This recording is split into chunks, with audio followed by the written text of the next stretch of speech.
তোমার যেদিন বিয়ে হয়ে গেল সেদিন আমি কান্না করেছিলাম, আফসোস করেছিলাম এই এক জীবনে কত কিছু পাইলাম, শুধু তোমারে পাওয়া হইল না।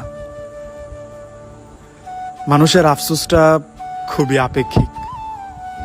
চোখের সামনে বেবাক মানুষ বেবাক কিছু পাওয়া যায়, শুধু যে আফসোস করে তার কাঙ্ক্ষিত জিনিসটাই পায় না।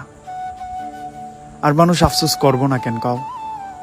সবচেয়ে বেশি স্বাদ কইরা যে জিনিসটারে চায় সেই জিনিসটা চোখের সামনে দিয়ে আরেকজন লয়া যায়।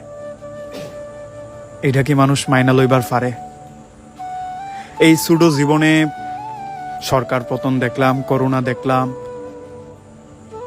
কত বন্যা দেখলাম,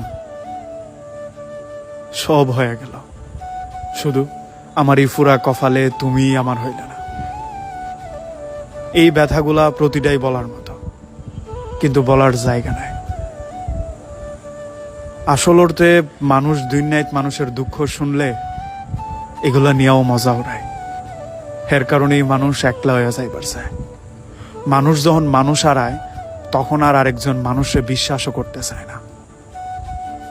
একটা